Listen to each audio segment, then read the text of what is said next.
Hey there folks, Chuck here, and I'm here with my buddy and fellow patron, Drew Allen, also known as DrewPlaysDrums, so be sure to follow him on YouTube, give him a subscribe, tell him I sent you.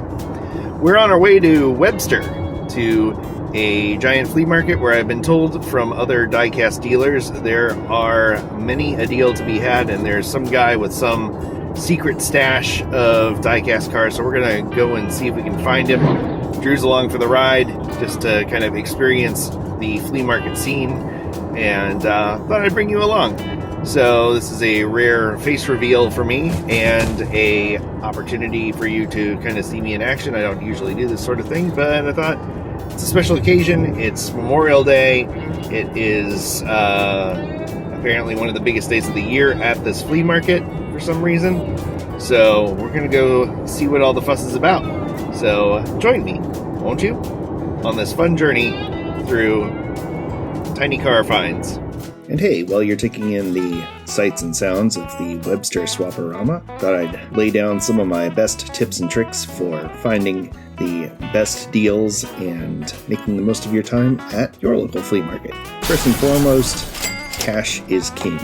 Almost no booths will take digital payments, although I've noticed that's starting to change. There's some people with Venmo and Square for taking credit cards, but generally speaking, you're going to have a much better time if you have cash already in hand. There's almost always ATMs on site, but get ready for some ridiculous fees. So the smart thing to do is the day before or the morning that you're headed out, hit your local bank, get some cash out of your account that way, so you don't have to pay an extra $2 or $3 that you could be spending on cars on a ridiculous ATM fee. Also, like gambling, only bring as much as you're willing to lose, and pretend that's all the money you have. The ATMs do not exist. Next tip, bring a bag, or 3. Many vendors will offer you plastic bags, but they're usually questionable at best. They've been folded up many times, they're probably several months old, and they're always tissue paper thin. Especially if you're buying stuff that you're not planning to customize and you want it in as good as condition as possible, bring some cloth, handkerchiefs, towels, stuff like that to put in your bag to protect your cars. Also, always wear a hat, sunscreen, or preferably both. Even if the flea market is under coverage most of the time, there's a lot of gap between the pavilions. You'll be out and about, eating, walking around, talking to people, and you're still going to get a decent sunburn if you aren't careful. And remember, skin cancer is way more expensive than tiny cars. Also, bring a water bottle. A lot of flea markets do offer some form of water fountain, but most don't. A packed water bottle is an extra 2 to 5 cars in your budget rather than spending it on a beverage at the flea market. And most allow outside food and drinks, so bring a snack bar as well. Remember to hydrate frequently. You're going to think a lot clearer, and it'll improve your ability to process the visual onslaught of a flea market. It is a lot of sensory overload by design, so you want to be sure that you have a clear head for better negotiating and the ability to find stuff that may be hidden just below the surface. Speaking of negotiating, everything is negotiable. Firm does not mean firm. Even if it does, use a firm item to bring down the cost of other items in that booth that you'd like to buy. Say, well, I know you won't take any less than $10 for this car, but can you come down a little on this one if I buy both? Look for the booths that have a lot of the things you're looking for and visit them first. Before you pick anything up, ask if there's any bundle deals or bulk discounts. You'll be surprised how quickly the prices drop once they find that you want to buy multiples. As much as they want to make a buck, they also want to take back with them as little as possible. So if you come in there saying you're going to buy a bunch of stuff, they're going to be much more willing to negotiate with you. Also, ask them if they have any more. Several times I've been surprised to find that they have several boxes of diecasts in their van or underneath the table that they just haven't gone through yet, and more often than not, they'll let you go through them. Remember to be polite, but keep a poker face. The more excited you are about something, the more they think they'll be able to get out of you. So save the touchdown dance for when you get back home. Remember to pace yourself. Show up early, take regular breaks, rest your eyes. It's a lot to take in. And I often find after I've been to the flea market, even if I close my eyes, I'm seeing colors and shapes that look like flea market booths. So remember to take frequent breaks, go back to your car, drop stuff off, take a nap if you need to in the shade. Remember, if you have time, go right when they open, because you'll get good deals right when they open, because they're eager to start breaking the sales barrier. And swing by your favorite booths again towards the end of market hours for the stuff that you saw that you liked but you could live without. They'll often be more willing to make a deal on that stuff, especially if they remember you buying from them before. And finally, go often. As you get to know the vendors, sometimes you'll get inside info on what they're dealing with, who they're finding stuff from. You might even swap phone numbers or be able to provide them with a list of what you're looking for. And this is especially handy if you're a customizer and the stuff that you're looking for, most collectors might find a little bit too play-worn to be of value. Once you break the ice with the vendor, they'll usually be happy to work with you because they know they have a guaranteed buyer. Plus, you might make a new friend. Do you have any flea market shopping advice? Be sure to leave it in the comments below to help out my other viewers. And while you're down there, don't forget to like and subscribe. Well, that was quite the adventure. Got a lot of good finds. I just finished up the last of my budget with these 4 premiums, some Johnny Lightning, and a couple of Hot Wheels. So, gonna wrap things up here, head back to Gainesville, and we'll go through and we'll see what we find. All right, so that was the flea market. Drew, your thoughts? Hot. It was hot. It was hot. It was very hot. It was Florida. It was Central Florida in almost June. So yeah, it was an experience. There was a lot of diecasts there. I met some really nice people. There was Denny. I'm going to leave his info in the comments, or I probably am going to have it when I show his stuff. And there was English Dan or English Dave. Anyway, sorry if I butcher your name, English guy. He had a lot of Lesnies and a lot of really cool Matchbox stuff. And so I'll make sure to, if I get more of his info, I'll list that. But yeah, if you're in the Central Florida area, this is definitely worth your time. Definitely worth checking out. A lot of great deals to be had. I'm gonna throw back to the home base and we're going to go through and I'll show you what I found. But anyway, that was our experience. Thanks for joining us so far. Please stick around for the unveiling of what I found. Alright, we're back. So, let's see what we got here. There's a lot of great finds out there today. Again, big thanks to Drew for driving. And please check out his channel up here and in the description below. Drew's a good dude, and appreciate him as a friend and a patron. So, got a London cab from Matchbox. This is a pretty late model, but it's still pretty cool. This is an older Matchbox. It's from the Made in Macau days in the 80s. The BMW 3 Series Cabriolet. I've got some of this one, but not in this nice a shape. This one is definitely in rough shape. I found a fair amount of Lesnies, it's always hard for me to say, for good prices, and in restorable if rough shape, kind of like this one. But, you know, a little brake fluid will probably get this paint loosened up, and it looks like the plastic's all intact into there, and the little driver guy's still there. So, kind of a cool old Galaxy, and even the nub still looks there. It's pushed down, but we'll see. I found a few of these. These are old Ertl stock cars. Just kind of fun. I like this old era of NASCAR. Let's see. This is cool. Majorette Renault 11. It's got a closing sunroof on it. The yellow glass isn't great, but hey, you know. The price was right on a lot of these, and you know, as you saw in the video, most of these that you see are from that tarp where that guy just threw out a tarp. It's just like 50 cents a car. This one's interesting. This is a lockup from Kidco.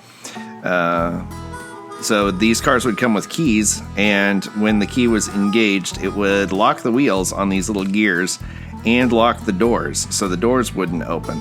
But fortunately, whoever owned this last, after crushing it, left it unlocked, so you can actually access everything. So, not sure what I can do with this one because it's so banged up, but, you know, it's an 80s era Z28, and just a fun car to have. This is that Ford Vicky. So, price was right on this one, so I picked it up as a backup car. Olds 442. Hot Wheels. This is 90s era, I believe. Yeah, 93. And it's copyright Warner. So I don't know if that's because this is based on the Demolition Man car or what, but this is one of my favorite castings, both as a kid and as a grown-up, because I just love old Ford LTDs. And I like the one that has the red and blue lights on it.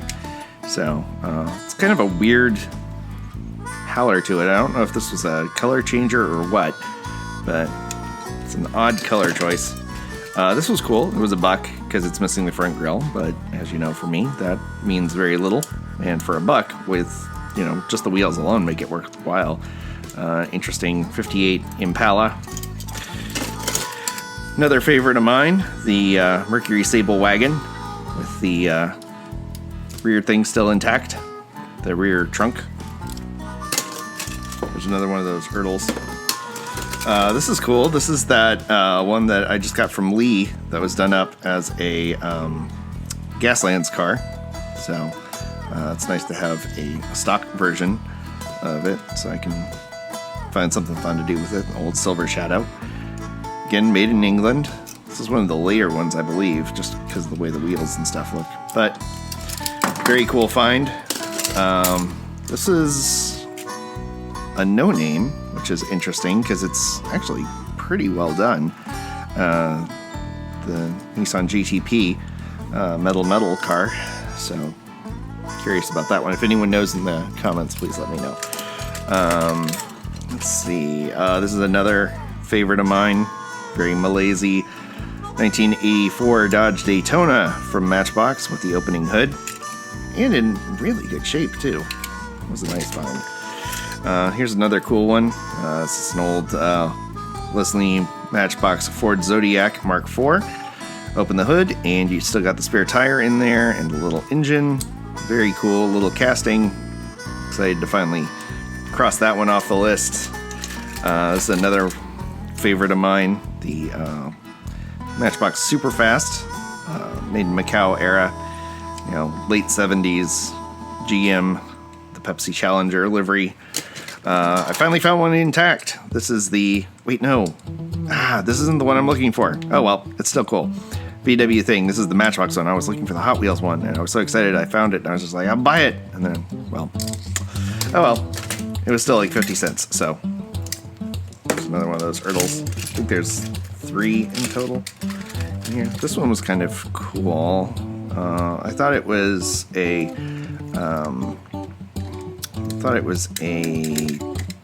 Tomy at first, but or Tamika, but it's a real toy, and it's a Ford Galaxy, so kind of like a late 90s, early 2000s mini.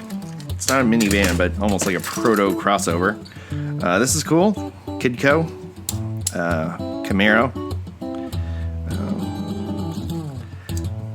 the opening hood.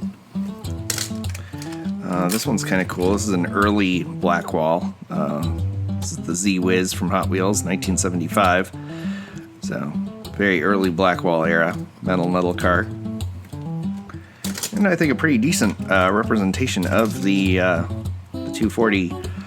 So, this is a little bit of a smushed one, but it is the Yacht Ming with the doors, and I've got some Yacht Mings without the doors that aren't smushed, so put them together and make one car.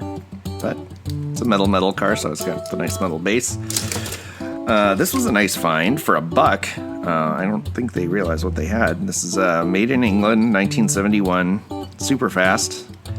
And it's all there, like all the little plastic pieces, the engine. So that was a really nice find. Got another one of these, the Cheezosaurus Rex version of the Nissan Hardbody. I think I need to stop buying this one because I've got 4 or 5 now, but you know, for a while there it felt like these were very hard to find, and now I can't stop finding them. This one's cool. This is the Ford Thunderbird from Hot Wheels. I don't know much about this casting. It's a strange one. I almost feel like this was made by somebody else and they licensed it, just because it's got the weird raised body lines where they usually would do indented body lines. And it has an opening hood and a little chrome detail in there and a detailed steering wheel, which are all very non-Hot Wheels-y things. The wheels are also wrong for Hot Wheels, which I think is odd. So, this is cool. This one was a majorette Toyota RAV4 from early RAV4. And it's a cool find. This is the Matchbox Mercury.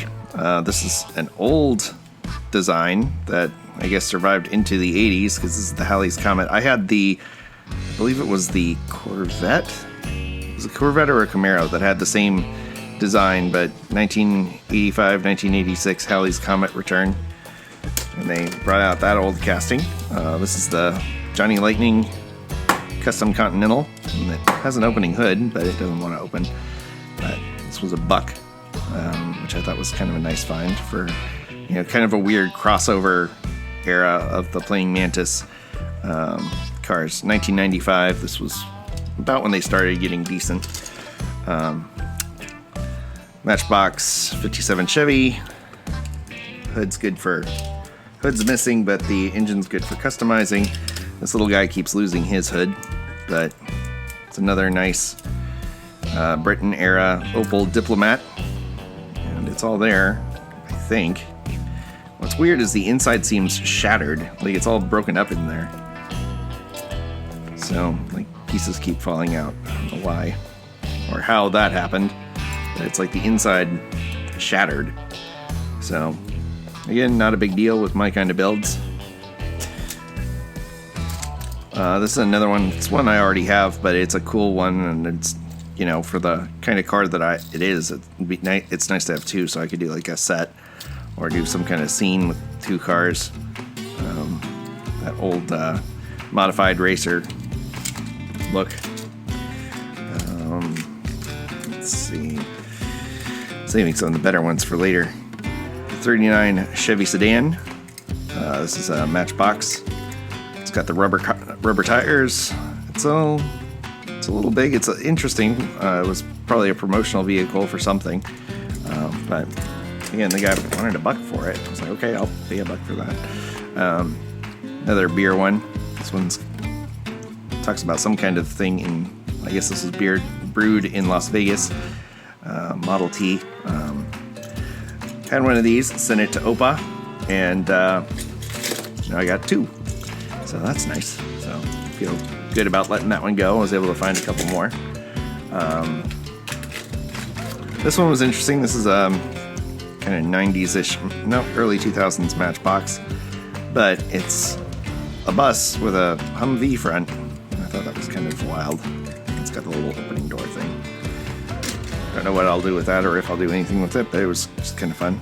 This is the delivery or ice cream truck with a clear windshield and the weird diecast front. It's the first version of it, and it's actually got a metal base, which is kind of cool.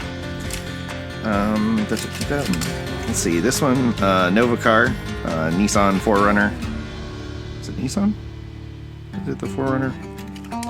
Pathfinder, maybe. I don't know. Pathfinder sounds right. 4Runner sounds like Toyota. That is Toyota. Alright. So, that's a cool find. This one, I think I've got one with the doors. This one's sadly missing the doors, but it is still a made in England, one of like the last made in England era cars. It's got little nubs where the door used to be on that side, but got ideas for this old Citroen. Another Leslie, this is the Ford Corsair. Kind of a cool find. Another person that just wanted $1 for it, which I was like, okay.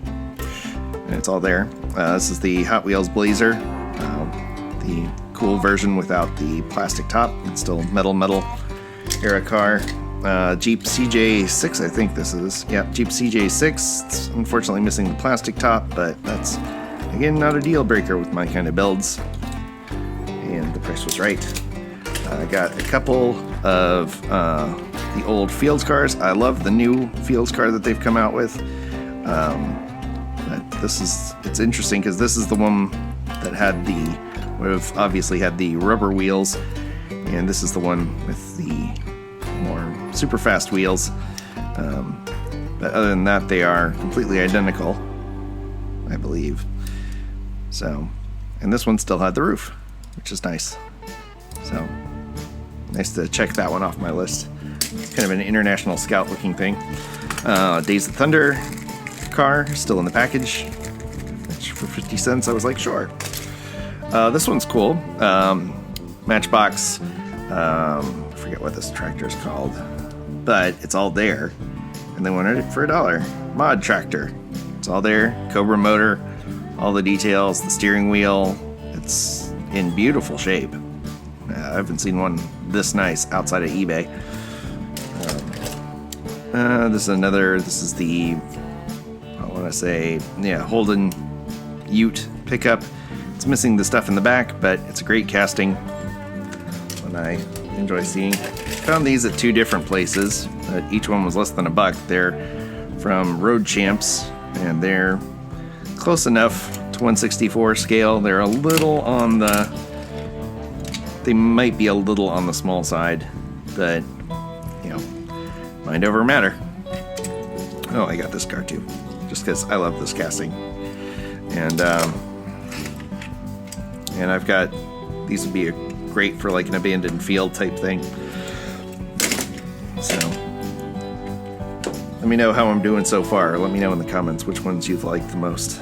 But this one's another cool one. This one I found at a gentleman named, he goes by English Dave, I think. I think that's what he went by. I promised myself I'd look it up beforehand. But English Dave, yes.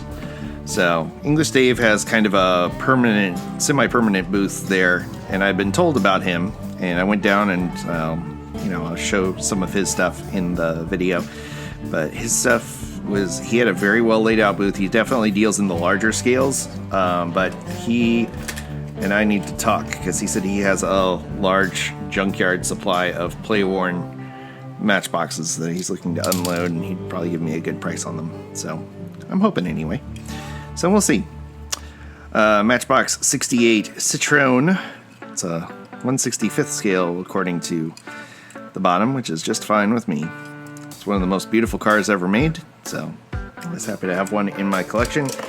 Another yacht Ming, this time a little smushed XKE with the plastic base, but again, fun find, and the price was right.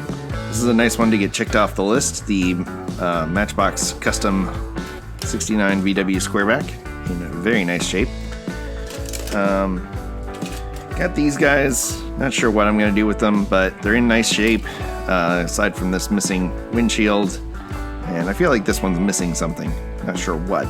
There's probably some kind of engine that goes in there.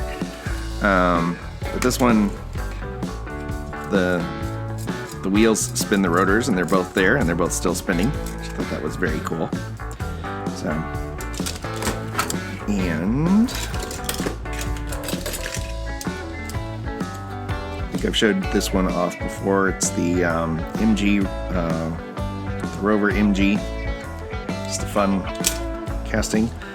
Another old, the Blue Shark matchbox. It's missing the interior and the wheels, but the motor is all there.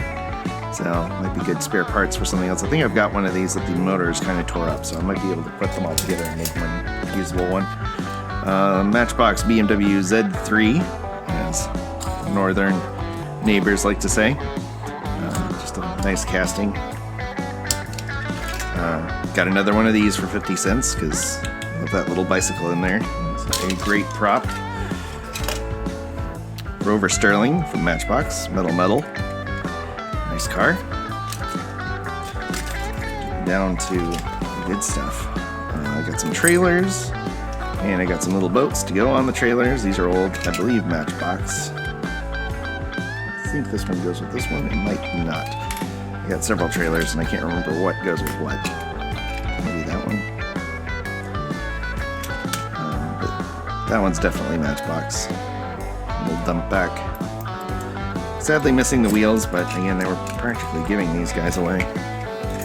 These ones were not being given away. Well, this one was. One of my favorite castings, and in very nice shape. A Cadillac Seville, and a top one on my hit list, one that I never thought I'd find in the wild, and I got it for 50 cents, which is amazing. The Pontiac J2000. Probably one of the most Malays of the Malays Hot Wheels cars out there. Probably both of these. And got them both. This one was $2, that one was 50 cents.